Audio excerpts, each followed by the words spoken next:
ప్రార్థిస్తూ ఈ నామానికి మహిమ చెల్లిస్తూ ఈ వాక్యం చేత బలపరచండి, ఆదరించండి, ఆశీర్వదించమని ప్రార్థిస్తూ మమ్మల్ని అందరినీ మీ చేతులకు సమర్పిస్తూ నజరేయుడు నమ్మదగిన యేసు శక్తి కలిగిన నామం ద్వారా అడిగి ప్రార్థించే బ్రతిమలాడ వేడుకొనిచున్నాము తండ్రి. ఆమేన్. హల్లెలూయా హల్లెలూయా. ఫిలిప్పీ రాసిన పత్రిక 4వ అధ్యాయము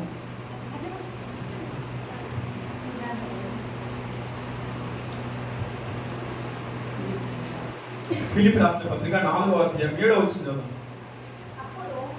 అప్పుడు సమస్త జ్ఞానమునకు మించిన దేవుని సమాధానము యేసుక్రీస్తు వలన మీ హృదయములకును మీ తలంపులకును కావలి ఉండును. హల్లెలూయా హల్లెలూయా. ఇక్కడ రెండు విషయాలు మనం నేర్చుకుందాం. చాలా మంది జీవితాలలో సమాధానం కానీ దేవుని మించినటువంటి జ్ఞానానికి మించినటువంటి సమాధానము మనుషుల జీవితాలలో కరువైపోయింది. అవునా కాదా? హల్లెలూయా హల్లెలూయా. జ్ఞానానికి మించినటువంటి సమాధానం మనుషులలో కరువైపోయింది. అయితే ఆ సమాధానాన్ని పొందుకోవడానికి, ఆ సమాధానం మీకు మీ దగ్గరికి రావడానికి లేదా మీలో నివసించడానికి దేవుడు ఈరోజు మనతో మాట్లాడుతున్నాడు. హల్లెలూయా హల్లెలూయా. అంటే అక్కడ అప్పుడు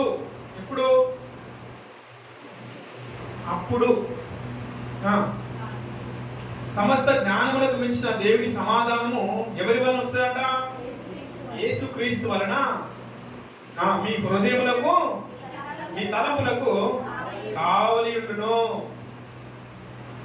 మన హృదయాలన్నీ ఇప్పుడు ప్రెసెంట్ చాలా మంది ఇక్కడ దేవుని మందిరంలో కూర్చున్న ప్రతి ఒక్కరి హృదయాల్లో విపరీతమైనటువంటి భారము, బాధ, కఠినమైనటువంటి పరిస్థితిలో ఉన్నారు. అయితే మీ హృదయాలకి మీ తలంపులకి దేవుడిచ్చేటువంటి సమాధానం అంట కావలిగా ఉంటుందంట. కావలిగా. కావలి అంటే కావలి కాచేవారు వారు ఇచ్చేటువంటి భద్రత ఏంటి? మనకి నీకేం కాకుండా చూసుకుంటారు వారు. ఇప్పుడు ఒక ముఖ్యమంత్రి బయటికి వెళ్ళాడు అనుకో, ఆయనతో పాటు ఎవరు వస్తారు? సెక్యూరిటీ వాళ్ళు వస్తారు, పోలీసు వాళ్ళంతా చాలా బందోబస్తు ఉంటుంది. కావలి వెళ్ళడానికి ఆయనకి ఏ దెబ్బ తగలకుండా, ఆయనకి ఏ హాని కలగకుండా, అతనికి ఎటువంటిది ఏమి జరగకుండా ఆయన భద్రంగా ఎక్కడికి వెళ్ళాలనుకుంటున్నాడో అక్కడికి భద్రంగా చేరుస్తారు వాళ్ళని. అవునా కదా? ఖచ్చితంగా చేరుస్తారు. అయితే మన హృదయాలు భారముతో ఉన్నటువంటి మన హృదయాలకి, మన తలుపులకి ఆయన ఇచ్చేటువంటి సమాధానము ఎలా ఉంటుందంట? కావలిగా ఉంటుంది. దేవునికి మహిమ కలుగును గాక. హల్లెలూయా. ఎంతమంది జీవితాల్లో సమాధానం లేదండి. సమాధానం లేనివారు కొంతమంది లిఫ్ట్ చేస్తారు. ఎందుకో తెలుసా? మళ్ళా మనం ప్రశ్నిస్తారేమో, నన్ను ప్రశ్నిస్తారేమో వాళ్ళు. దయచేసి గమనించండి, నువ్వు చెయ్యి ఎత్తినా ఎత్తకపోయినా నా యేసయ్య నీ హృదయాన్ని చూస్తా ఉన్నాడు. నీ బాధని గమనిస్తా ఉన్నాడు, నీ భారాన్ని గమనిస్తా ఉన్నాడు, నీ లోపల ఉన్న చింతనైనా గమనిస్తా ఉన్నాడు.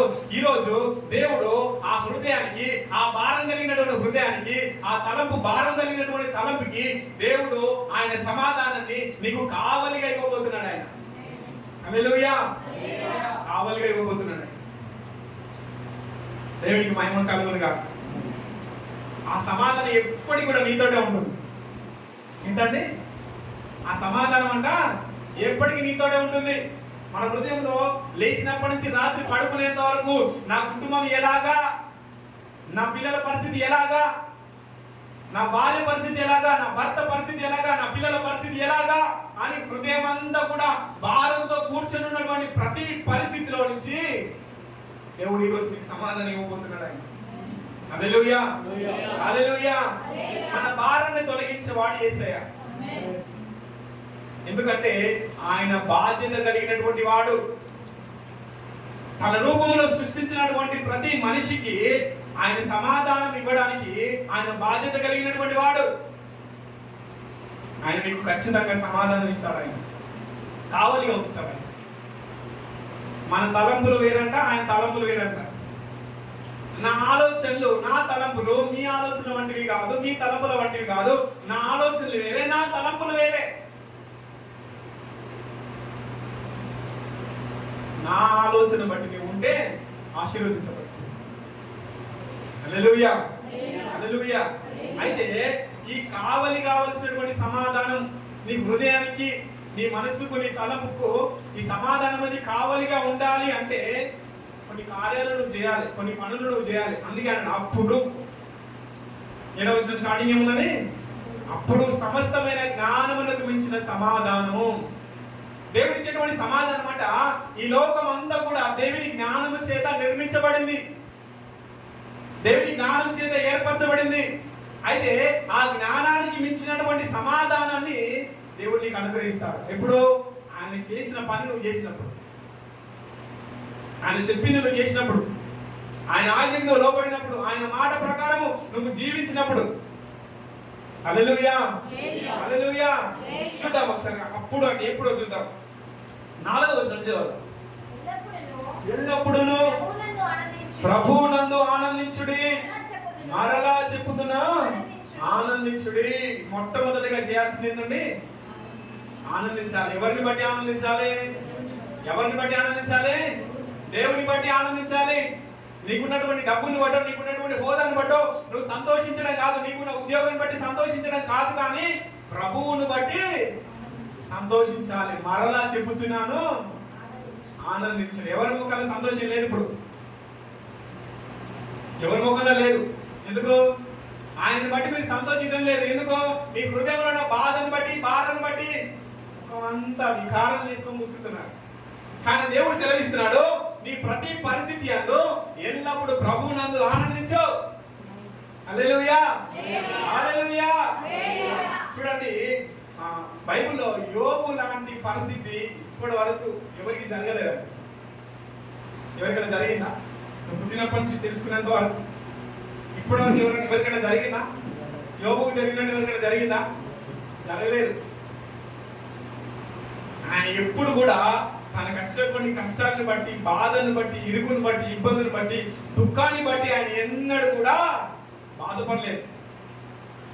ఆయన అన్నటువంటి శ్రేష్టమైన మాట, చాలా ఇష్టమైన మాట నాకు, యెహోవా ఇచ్చెను యెహోవాయే. చదవండి ఒకసారి ఆ మాట చూద్దాం ఒకసారి. యోబు గ్రంథం 1వ అధ్యాయం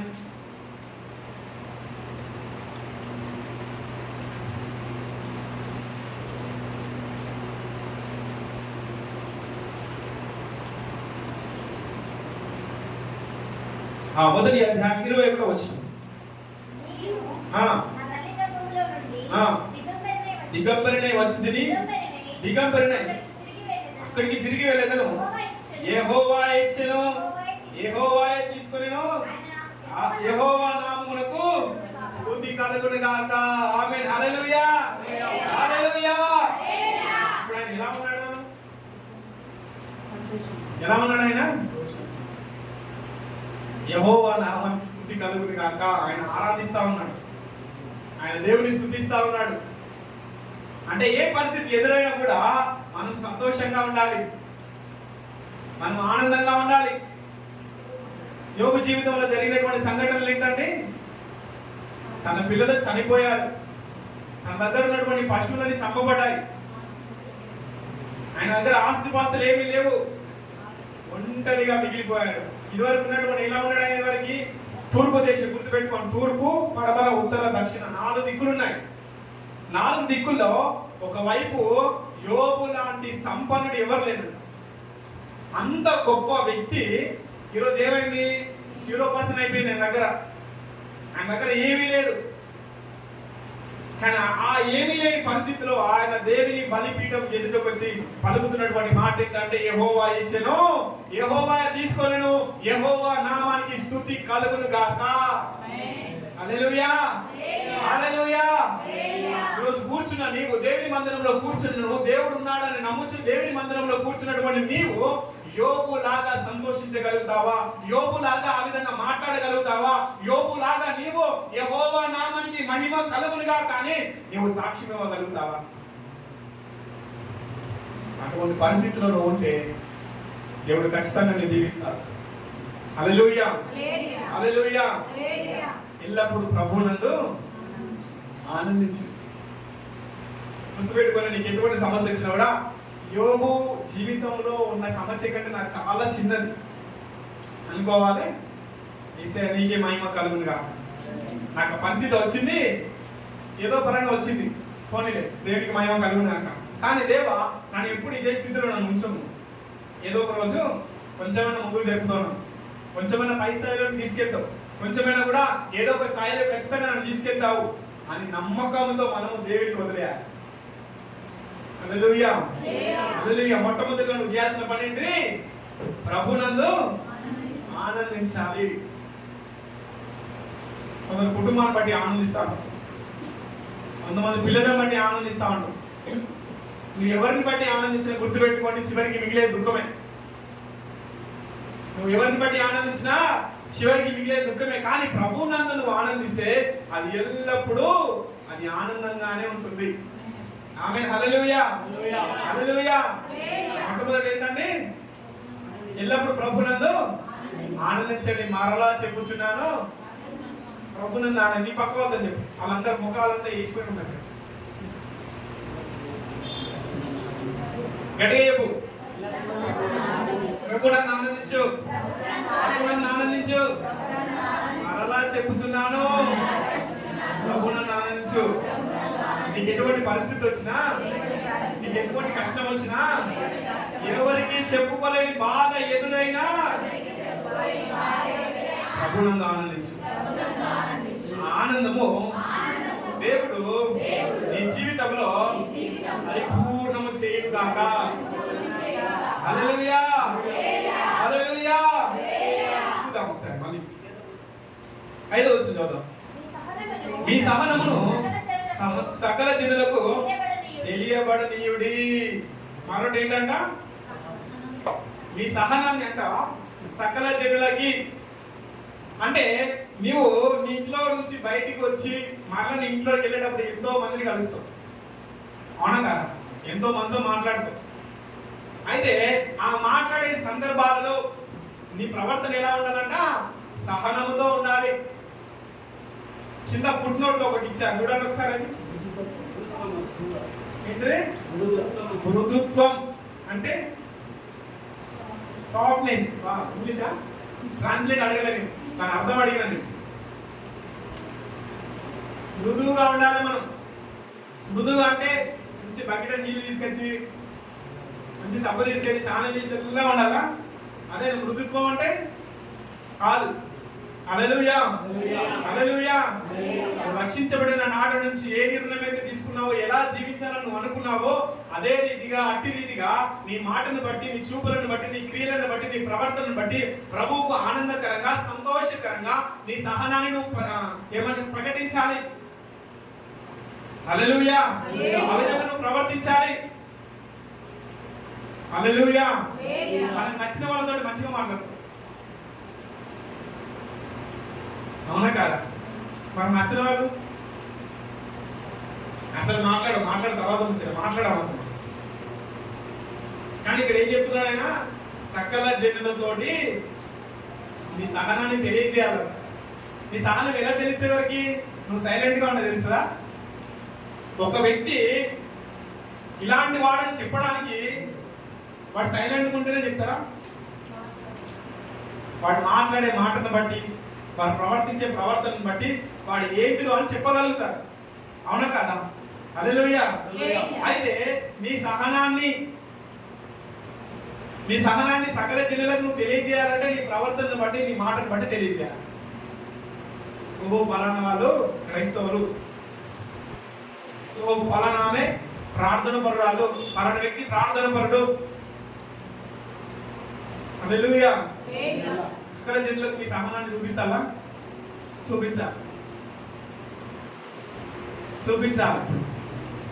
చూపించే సమయము వచ్చింది. ఎప్పటికీ మనం కూర్చునే వాళ్ళుగా, వినేవారిగా ఉండకూడదు మనం. హల్లెలూయా. వాక్యం ఎప్పటికీ వినేవారిగా ఉండకూడదు. వాక్యాన్ని విన్నదాన్ని ఆచరించడం ప్రారంభించాలి. అప్పుడే మన జీవితంలో కార్యములు అనేవి మన వెంట వస్తూ ఉంటాయి. దేవునికి మహిమ కలుగును గాక. హల్లెలూయా. మొదటగా ప్రభునందు ఆనందించాలి. మరలా చెప్పుచున్నాను, ప్రభునందు ఆనందించాలి. ఎన్ని పరిస్థితులు ఎదురైనా కూడా ఆనందించాలి. రెండోదిగా మీ సహనాన్ని సకల జనులకి, అది మీ ఇంట్లో కావచ్చు, మీ బంధువుల దగ్గర కావచ్చు, సంఘంలో కావచ్చు, నువ్వు చేసే ఉద్యోగం దగ్గర కావచ్చు, నువ్వు వెళ్ళే పని దగ్గర కావచ్చు, లేదా నువ్వు ఎక్కడికి వెళ్ళినా కూడా నీ సహనం అనేది మృదుత్వంగా ఉండాలి. నీ మాట అనేది మృదుత్వంగా ఉండాలి. నీ ప్రవర్తన అనేది మృదుత్వంగా ఉండాలి. నీ మాట అనేది చాలా తీయగా ఉండాలి. హల్లెలూయా. హల్లెలూయా. దేవునికి మహిమ కలుగును గాక. ఆ విధంగా ఉండాలి మనం. ఈ రెండు రకాల తర్వాత చూద్దాం. ప్రభు సమీపముగా ఉన్నాడు. ఎవరంట? సమీపంగా అంటే, సమీపం అంటే దగ్గర. దేవుడు దగ్గరగా ఉన్నాడు. దేవుడు త్వరగా రాబోతున్నాడు. హల్లెలూయా. హల్లెలూయా. దేవుడు త్వరగా రాబోతున్నాడు. దేవుడు త్వరగా రాబోతున్నాడు. ఆయన వస్తే చూద్దాం ఎప్పటి వరకు. ఆయన వచ్చినప్పుడు జరిగే కార్యం ఏంటిది? ఆయన వచ్చినప్పుడు తీర్పు జరుగుతుంది. మరి ఆ తీర్పులో నువ్వు నిలబడాలి. ఆ తీర్పులో నీ జీవితం గురించి నువ్వు మాట్లాడాలి. ఆయన అడిగే ప్రశ్నలకు సమాధానం చెప్పాలి. నువ్వు ఆయనతో మాట్లాడే దమ్మున్నదా నీకు? ఉందా? హల్లెలూయా. ఆయనతో మాట్లాడే దమ్ము ఉందా నీకు? లేదు. కనీసం నిలబడే అర్హత ఉందా నీకు? ఇంతకాలం మరి అర్హత లేకుండా ఉంటారు. ఆయన దగ్గర నిలబడే అర్హత లేదు, ఆయనతో మాట్లాడే అర్హత లేకపోతే ఎందుకు మరి నువ్వు? హల్లెలూయా. సంతోషించాలి. ప్రభు రాబోతున్నాడు. ప్రభుతో పాటు నేను వెళ్ళిపోవాలి, నేను వెళ్ళాలి, ఆయనతో పాటు నేను వెళ్ళాలి. ఆ విషయాన్ని మీరు గుర్తుపెట్టుకుని అక్కడ విషయం ఏంటంటే, నువ్వు నిరీక్షణ కలిగి ఉండాలి. దేవుడు సమీపంగా ఉన్నాడంటే గుర్తుపెట్టుకో, నేను ఆయనతో పాటు వెళ్ళాలనేటువంటి నిరీక్షణ నీలో ఉండాలి. మూడో విషయం ఏంటంటే, నిరీక్షణ అంటే ఎదురు చూడడం. దేవుడు సమీపంగా ఉన్నాడు కనుక ఆయన కోసం మనం ఎదురు చూస్తా ఉన్నాం. నిరీక్షణ కలిగి ఉండాలి. ప్రతి ఒక్క వ్యక్తి ఎలా ఉండాలి? నిరీక్షణ కలిగి ఉండాలి. దేనిని గురించి చింతపడకుడి గాని ప్రతి విషయంలోనూ ప్రార్థన విజ్ఞాపనల చేత కృతజ్ఞతాపూర్వకంగా మీ విన్నపములను దేవునికి తెలియజేయుడి. హల్లెలూయా. హల్లెలూయా. ఈ వచనంలో 4-5 రకాల మాటలు ఉన్నాయి. అందులో ఒకటి, దేనిని గూర్చి చింతపడకుడి. ఎందుకు చింతపడదు? మాట్లాడాలి. ఎందుకు చింతపడదు? మనం దేనికి చింతపడదు? నీ జీవితాల గురించి ఎందుకు నువ్వు చింతపడదు? ఎందుకు నువ్వు ఆలోచించదు? హల్లెలూయా. ఎందుకు? నన్ను సృష్టించింది ఆయన. నా జీవితంలో ఏ కార్యాలు జరగాలనుకుంటున్నాడో చేయగలిగింది ఆయన. నేను ఏ పరిస్థితిలో ఉండాలో, ఏ స్థాయిలో ఉండాలనుకున్నాడో ఆయననే అనుకున్నాడు. కాబట్టి ఆయననే నన్ను నిలబెట్టాలి అని అనుకోవాలి మనం. నా దేవుడే నన్ను సృష్టించాడు, నన్ను ఒక స్థాయి నుంచి పై స్థాయిలోకి నన్ను తీసుకెళ్తాడు అని మనం దేని గురించి మనం చింతపడద్దు. అసలే చింతపడద్దు. నువ్వు చింతపడుతున్నావు అంటే దాని అర్థం ఏంటంటే, నీ సొంత ఆలోచనతోటి నువ్వు బ్రతుకుతున్నావు అని అర్థం. నాకు ఎవరు లేరు, నేను ఎవరి ఆలోచనతో బ్రతకదలుచుకోలేదు, నేను సొంతగా నా సొంత ఆలోచనతో నేను బ్రతుకుతా, నాకు దేవుడు లేడు, దయ్యం లేదు, ఎవరు లేరు నాకు అనుకోవద్దండి. హల్లెలూయా. హల్లెలూయా. అక్కడ మత్తయి సువార్తలో ఒక మాట ఉంది, అన్యజనుల వలె మీరు చింతపడకుడి. చూడండి ఒకసారి మత్తయి సువార్త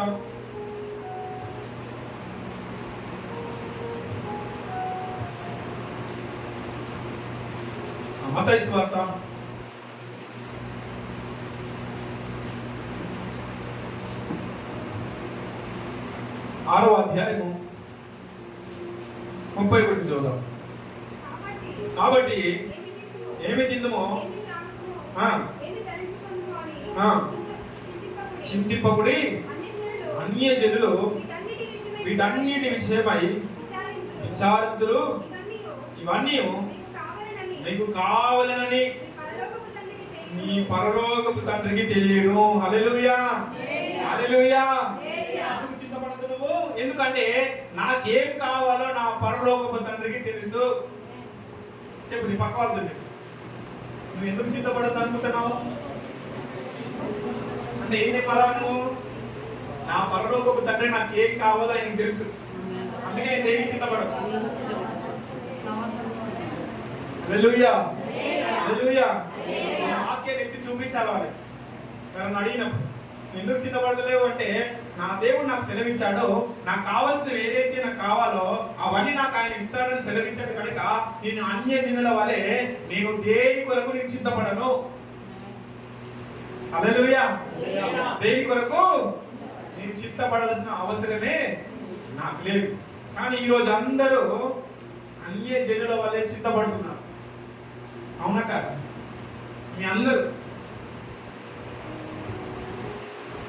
మీరందరూ కొన్ని విషయాల గురించి చింతపడతా ఉన్నారు. కొన్ని పనులు జరగాలని చింతపడతా ఉన్నారు.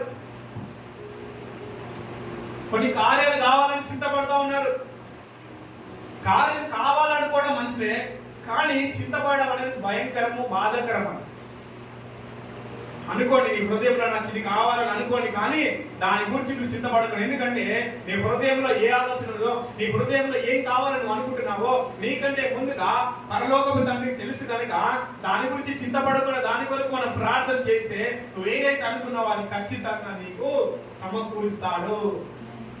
హల్లెలూయా, హల్లెలూయా. నీ కోరికని సిద్ధింపజేసి నీ ఆలోచన యావత్తును సఫలపరుస్తాను. హల్లెలూయా, హల్లెలూయా. ఈ కోరికను సిద్ధింపజేయడం అంటే నువ్వు అనుకున్న పనిని ప్రారంభించి దాన్ని ఖచ్చితంగా ఆయన ముగిస్తాడు. దాన్ని ప్రారంభించి ఖచ్చితంగా ముగించేది నీకు ఇస్తాడు కనుక నీ కోరికని సిద్ధింపజేసి నీ ఆలోచన యావత్తునంతటిని ఆయన సఫలపరుస్తాడు. హల్లెలూయా. చదువునా, దేని గురించి చింతపడకుడి కానీ ప్రతి విషయంలో ప్రార్థన విజ్ఞాపనల చేత. ఒకటి ప్రార్థన, రెండవది విజ్ఞాపన. ప్రార్థన విజ్ఞాపనకి చాలా తేడా ఉంటుందండి. హల్లెలూయా. ప్రార్థన అంటే, విజ్ఞాపన అంటే. హల్లెలూయా, హల్లెలూయా. మనం చేసే ప్రార్థన 2 నిమిషాలు 3 నిమిషాల ప్రార్థనకే పరిమితం అయిపోతాను. ఇవాళ చాలాసేపు చేసేవారు అందరూ. అవునా కాదా? నేను అప్పుడైతే 2 గంటలు ప్రార్థన చేసేది. నేను అప్పుడు 5 గంటలు ప్రార్థన చేసేది. నేను చాలాసేపు ప్రార్థన చేసేది. ఇప్పుడే రోగం ఉంటుంది. ఇప్పుడేమైంది మరి? ఇప్పుడు నేను చేయలేకపోతున్నా, నాకు టైం సరిపోతలేదు. అంతా కోసిన పని చేసేది ఉన్నది, అంతా చేసే పని ఉన్నది. హల్లెలూయా, హల్లెలూయా. ఉదయం లేవగానే మన ఇంట్లో శుభ్రపరచుకోవడానికి ప్రయత్నం చేస్తాం, కానీ మన హృదయాన్ని శుభ్రపరచుకోవడానికి కానీ మన కుటుంబాన్ని శుభ్రపరచుకోవడానికి కానీ దేవుని బలిపీఠం ఎదుట ప్రార్థన చేయలేకపోతున్నాం. మనం ఫస్ట్ నిన్ను నువ్వు పరిశుద్ధపరచుకొని ఉదయకాలం లేచి దేవుని బలిపీఠం దగ్గర కూర్చుకొని నిన్ను నువ్వు పరిశుద్ధపరచుకున్న తర్వాత ఇంటిని పరిశుద్ధపరచు. ఇప్పుడు తుడుచుకోవడమో కడుక్కోవడమో నువ్వు పొద్దునాకనే చేసి ఫస్ట్ మన చేతులు బోధకానికే పోతాయి, లేవగానే చీపురట కాడికే పోతుంది. హల్లెలూయా, హల్లెలూయా. దయచేసి గమనించండి, మనం దేవుడి దగ్గర ఖచ్చితంగా ప్రార్థన చేయాలి. ఎంతమంది ప్రార్థన చేస్తారండి? 5 నిమిషాల ప్రార్థన కాదండి. మీరు చేయట్లే మీరు? నాకు తెలియదు, అర్థం కాదు మీకు. ఎంతసేపు ప్రార్థన చేస్తున్నారు? 5 నిమిషాలు, 10 నిమిషాలు, పావు గంట, 20 నిమిషాలు. ఏ కేటగిరీలో లేవా మీరు? హల్లెలూయా, హల్లెలూయా. ప్రార్థన ఖచ్చితంగా మనం చేయాలి. ప్రార్థన ఖచ్చితంగా చేయాలి. విజ్ఞాపన రెండోది ఏంటిది? విజ్ఞాపన. దేవునితో పోరాటం చేయాలి, దేవుని దగ్గర ఆరాటపడాలి, దేవునితో ఆశతో అడుగుతూ ఉండాలి. ప్రార్థన అంటే కొద్దిసేపు చేద్దామంటే విజ్ఞాపన చాలా చాలా సమయం పడుతుంది, చాలా సమయం పడుతుంది. అందుకే ఉపవాసం పుడికలో చాలా వరకు విజ్ఞాపన ప్రార్థన చేస్తూ ఉంటారు, విజ్ఞాపనం చేస్తూ ఉంటారు అందరూ. మనం ఆ విధంగా విజ్ఞాపన చేసే వారిగా ఉండాలి. హల్లెలూయా, హల్లెలూయా. మూడవదిగా కృతజ్ఞత పూర్వకంగా మీ విన్నపాలను తెలియజేయాలి. చాలా మందికి కృతజ్ఞత ఉండదండి. అంటే మన భక్తి స్టార్ట్ అయినప్పటి నుంచి వెళ్ళి అది కొద్ది రోజుల వరకు ఏమైతే అంటే కొద్ది రోజులు కృతజ్ఞత పూర్వకంగా దేవుని దగ్గరికి వెళ్తాం. దేవుడు చేసే మన కార్యాలను బట్టి దేవుడికి కృతజ్ఞతలు చెల్లిస్తూ ఉంటాం, కృతజ్ఞత భావంతో బ్రతుకుతూ ఉంటాం. కొద్ది రోజుల తర్వాత, కొన్ని నెలల తర్వాత, కొన్ని సంవత్సరాల తర్వాత దేవుడి నీ జీవితంలో చేసిన కార్యాన్ని బట్టి వాటి దేవుడి జీవితంలో చేసిన అద్భుతాన్ని బట్టి అసలు నువ్వు కృతజ్ఞతనే చూపించవు, కృతజ్ఞత భావమే నీకు ఉండదు. ఎందుకో వచ్చినప్పుడు చూద్దాంలే, దేవుడు కార్యం చేసినప్పుడు చూద్దాంలే. ఎందుకు ఆ విధంగా కఠిన హృదయాలు అయిపోయాయి? హల్లెలూయా, హల్లెలూయా. కృతజ్ఞత భావాన్ని కలిగి ఉండాలి మనం. దేవుడు మన జీవితంలో చేసిన దాన్ని బట్టి కృతజ్ఞత భావాన్ని కలిగి ఉండాలి.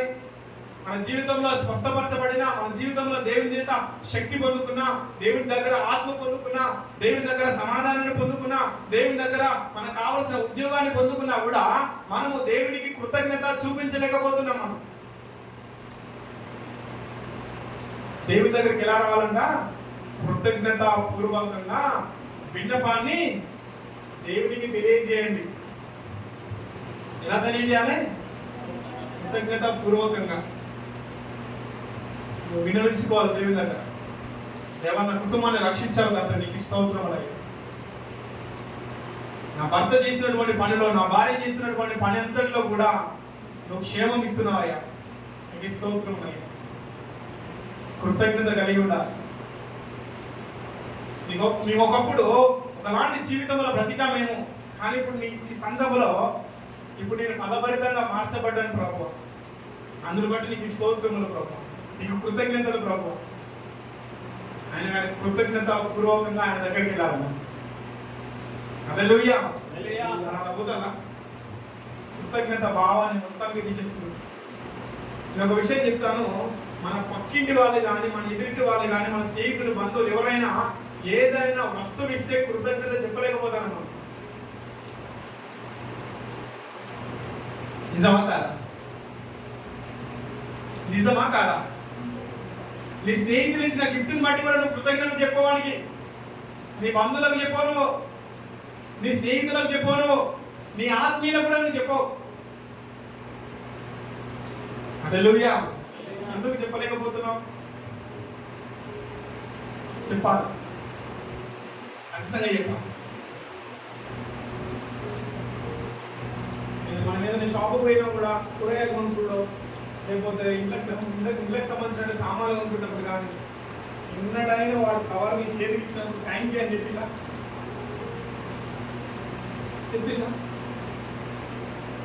చెప్పాలి. హల్లెలూయా. ఖచ్చితంగా మనం కృతజ్ఞత భావాన్ని కలిగి ఉండాలి. ఇదివరకు లేమనుకోండి, ఇదివరకు లోకంలో బ్రతికినప్పుడు మనం లేదు, అటువంటి ఆలోచన కానీ అటువంటి స్వభావం మనకు లేదు. కానీ దేవుడు మన జీవితంలోకి వచ్చిన తర్వాత మనకు ప్రతి దాన్ని దేవుడు మనకు నేర్పించాడు. ఆ నేర్పించిన దాన్ని ఆచరించమని సెలవిస్తున్నాడు ఆయన. అది ఆచరించడానికి ఎందుకు నీకు అంత అది కృతజ్ఞత భావాన్ని కలిగి ఉండాలి. హల్లెలూయా. కృతజ్ఞత భావంతో దేవుడి దగ్గర విన్నపాన్ని తెలియజేయాలి. ప్రార్థన ద్వారా, విజ్ఞాపన ద్వారా కృతజ్ఞత పూర్వకంగా దేవుని దగ్గరికి నువ్వు రావాలి. 3 రకాల ప్రార్థన తెలియజేసింది అక్కడ దేవుడు. ప్రార్థన, విజ్ఞాపన, కృతజ్ఞత పూర్వకమైనటువంటి విన్నపం. చదువునా? అప్పుడు ఎప్పుడంట? ఇవన్నీ నువ్వు చేసినప్పుడు మొట్టమొదటిగా నువ్వు ఏం చేయాలి? సంతోషించాలి, దేవుని బట్టి ఆనందించాలి. ఎటువంటి పరిస్థితి ఎదురైనా కూడా నువ్వు ఆనందించాలి. రెండోదిగా నీ సహనాన్ని సకల జనులకు నువ్వు చూపించాలి. మూడోదిగా దేవుడు త్వరగా రాబోతున్నాడని నిరీక్షణ కలిగి ఉండాలి. దేవుడు నాతో వచ్చినప్పుడు, దేవుడు కిందికి వచ్చినప్పుడు ఆయనతో పాటుగా నీ నీతిగా బ్రతికి ఆయన పరలోకానికి నేను చేర్చబడాలనేటువంటి నిరీక్షణను కలిగి ఉండాలి. మూడోదిగా మన దేని గురించి చింతపడద్దు. ఎందుకంటే నాకు ఏదైతే కావాలని అనుకున్నానో అది దేవుడు నాకు ఖచ్చితంగా సమకూరుస్తాడని నమ్మినాను కనుక నేను దేని గురించి చింతపడను అని ఉండాలి. ప్రతి విషయంలోనూ ప్రార్థన, విజ్ఞాపన, కృతజ్ఞతా భావం, ఈ మూడిటి ద్వారా దేవుని దగ్గర ప్రార్థన చేయాలి. అప్పుడు ఈ 4 విషయాలు నీ జీవితంలో జరిగినప్పుడు ఖచ్చితంగా జ్ఞానమునకు మించినటువంటి సమాధానం ఏదైతే ఉందో అది ఖచ్చితంగా నీ హృదయానికి, నువ్వు ఆలోచించే తలంపుకి దేవుడు ఆ సమాధానాన్ని కావలిగా ఉంచుతాడు. ఆయన. హల్లెలూయా, హల్లెలూయా. అంటే దాని అర్థం ఏంటంటే ఎప్పుడు కూడా నువ్వు ఏ విషయాన్ని బట్టి కూడా గొడవని బట్టో, అల్లరిని బట్టో, లేకపోతే ఏడుపుని బట్టి, దుఃఖాన్ని బట్టో నువ్వు అసమాధాన పడకుండా ఆ కావలిగా ఉన్నటువంటి జ్ఞానానికి మించినటువంటి సమాధానం ఏదైతే చేస్తుందో నిన్ను ఖచ్చితంగా సమాధానంలోనికి నడిపిస్తుంది. బలంగా, దృఢంగా నీ మనసుని, హృదయాన్ని ఖచ్చితంగా నిలబెడుతున్నారు. హల్లెలూయా, హల్లెలూయా. జ్ఞానానికి మించినటువంటి సమాధానాన్ని మనం పొందుకోవాలి. ఏం పొందుకోవాలి? జ్ఞానానికి మించినటువంటి సమాధానాన్ని పొందుకోవాలి. ఆ సమాధానం ఎక్కడెక్కడ పనిచేస్తుంది? మరి నీ హృదయానికి నువ్వు ఏదైతే ఆలోచిస్తున్నావో, నువ్వు ఏదైతే తలస్తున్నావో ఆ తలంపుకి, ఆ హృదయానికి కావలిగా ఉంటుంది. ఓ పనివాడిగా ఉంటుంది. నువ్వు ఎక్కడికి వెళ్ళినా కూడా అది ఖచ్చితంగా నీకు తోడుగా ఉంటుంది. దేవునికి మహిమ కలుగును గాక. హల్లెలూయా, హల్లెలూయా. నీ పక్క వాళ్ళతో చెప్పు, ఏమని చెప్పాలి? జ్ఞానానికి మించిన సమాధానాన్ని పొందుకుంటావా, పొందుకోవా? ఏమని చెప్తున్నారు?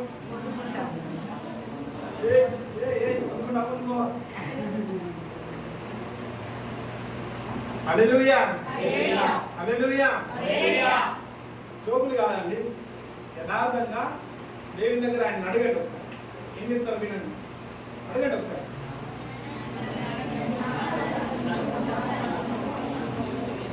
జ్ఞానానికి మించినటువంటి సమాధానాన్ని పొందుకుంటావా, పొందుకోవా? అప్పుడు మనం ఒక పని చేయాల్సి వస్తుంది. చెప్పు, అప్పుడు ఒక పని చేయాల్సి వస్తుంది. ఏం పని మరి? ఏం పని? 4-5 విషయాలు చేయాలి. ఏ విషయాలు చెప్పండి వాళ్ళకి? నీకు ఏ పరిస్థితి ఎదురైనా కూడా నువ్వు ఆనందించాలి దేవుని దగ్గర. నీ గుర్తుకున్నాయని చెప్పు.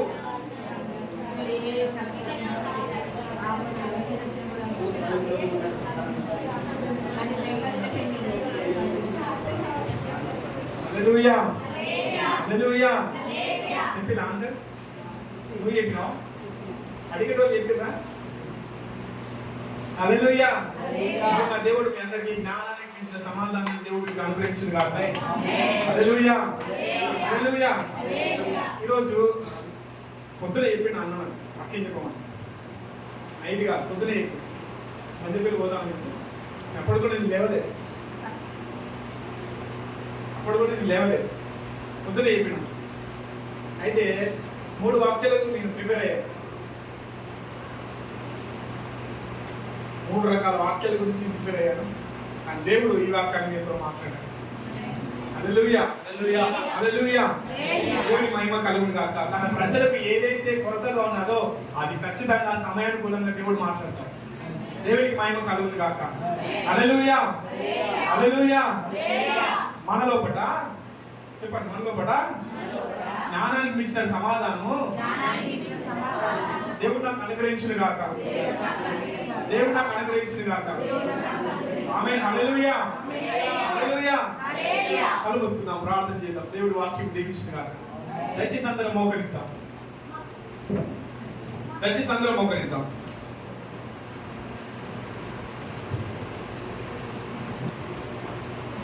కొద్ది నిమిషాలు దయచేసి అందరం మోకరిస్తాం, ప్రార్థన చేద్దాం. నిజంగా దేవుడు నీతో మాట్లాడితే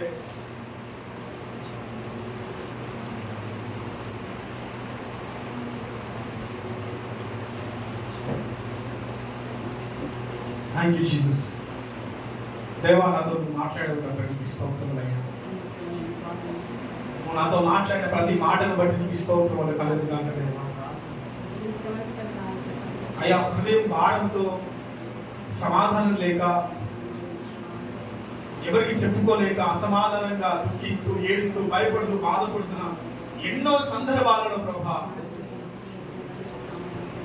నాకు తోడుగా ఎవరు లేకున్నా తండ్రి, ఈ రోజు తండ్రి ప్రభా నీ వాక్యం ద్వారా నాతో మాట్లాడవు తండ్రి. నీ హృదయానికి, నీ తలంపుకి నేను జ్ఞానానికి మించిన సమాధానాన్ని నీకు కావలిగా ఇవ్వబోతున్నాను అని సంఘానికి నువ్వు తెలియజేసినందుకు నీకు వందనాలు ప్రభా. సంఘముతో నువ్వు మాట్లాడినందుకు వందనాలు ప్రభా. యేసయ్యా నా భారభరితమైనటువంటి హృదయానికి నేను ఏం చేయాలో, నేను ఎక్కడికి వెళ్ళాలి, నేను ఎలా ఆలోచించాలని నీ తలపు చేత సతమతమైపోతున్నటువంటి ఈ పరిస్థితిలో దేవుడు సమాధానకరమైనటువంటి జ్ఞానానికి మించిన సమాధానం అనేది నీకు కావలిగా ఇస్తాను అని వాక్యం ద్వారా మాతో మాట్లాడినందుకు నీకు వందనాలు. యేసయ్యానికి స్తుతి కలుగును గాక. జ్ఞానానికి మించినటువంటి సమాధానం, నేను ఎటువంటి పరిస్థితిలో ఉన్నా, నేను ఎక్కడ ఏం చేస్తా ఉన్నా కూడా ఆ సమాధానం కావలిగా ఉంచుతున్నందుకు నీకు వందనాలు. నీకు స్తోత్రములు తండ్రి. జ్ఞానానికి మించిన సమాధానం నీకు పొందుకోవాలి అంటే దేవా ఎల్లప్పుడూ నీకు సంతోషించదుము గాక తండ్రి. నేను ప్రతి పరిస్థితిని బట్టి సంతోషించదుము గాక దేవా. నేను దేని గురించి చింతపడకుండా నా దేవుడు సమకూరుస్తాడని విశ్వాసంతో ఉంటుంది గాక దేవా. నువ్వు త్వరగా వస్తున్నావు, నీతో పాటు నువ్వు రావాలని నిరీక్షణ కలిగి ఉండాలి దేవా. ప్రార్థనలు, విజ్ఞాపనలు, యాచనలు ప్రభా కృతజ్ఞత పూర్వకంగా నీ సన్నిధానానికి రావాలని తెలియజేస్తావు తండ్రి. దేవా నీకు వందనాలు. ఇవన్నీ మేము చేసినప్పుడు జ్ఞానానికి మించిన సమాధానం ఇస్తాను వాక్యం ద్వారా మీరు స్పష్టంగా తెలియజేసినందుకు నీకు వందనాలు దేవా.